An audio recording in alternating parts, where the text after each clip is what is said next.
സംസ്ഥാനത്തെ ആദിവാസി കോളനികളിൽ പട്ടിണി മരണങ്ങൾ കൂടാൻ കാരണം ജീവിത സാഹചര്യങ്ങൾ മാറിയത് എന്ന് സാമൂഹ്യപ്രവർത്തകർ ചൂണ്ടിക്കാട്ടുന്നു. കാടിനെ ആശ്രയിച്ച് ജീവിച്ചിരുന്ന ആദിവാസികളെ ഇടുങ്ങിയതും വൃത്തിഹീനവുമായ കോളനികളിലേക്ക് മാറ്റിയതാണ് നിത്യരോഗികൾ ആക്കി മാറ്റിയത്. വനത്തിൽ നിന്ന് ഇവരെ മാറ്റിയതോടെ പരമ്പരാഗത ഭക്ഷണരീതി ഇല്ലാതായതും ആദിവാസികളെ പ്രതിസന്ധിയിലാക്കുന്നു. നൂറ്റാണ്ടുകളായി തുടർന്നു വന്ന ജീവിത രീതിയും ഭക്ഷണവും നിഷേധിക്കപ്പെട്ട് നാട്ടിലേക്ക് പറിച്ചുമാറ്റപ്പെട്ടതോടെയാണ് ആദിവാസികളുടെ ജീവിതം ഇത്രമേൽ ദുരിതപൂർണമായത്.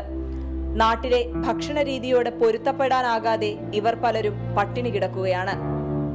കോഴിക്കോട് കോടഞ്ചേരി പാത്തിപ്പാറ കോളനിയിൽ അരിയും പയറും സർക്കാർ നൽകുന്നുണ്ടെങ്കിലും ഇവർക്കത് കഴിക്കാനാകുന്നില്ല. ഇതേ തുടർന്നാണ് പോഷകാഹാരക്കുറവ് മൂലം പാറ്റ എന്ന യുവതി കഴിഞ്ഞ ദിവസം കോളനിയിൽ മരിച്ചു വീണത്.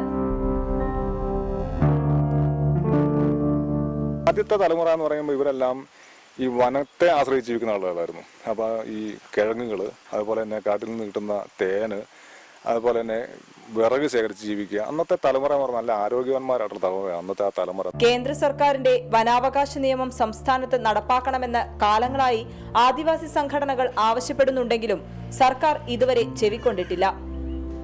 രമ്യശ്രീ രാധാകൃഷ്ണൻ, റിപ്പോർട്ടർ, കോഴിക്കോട്.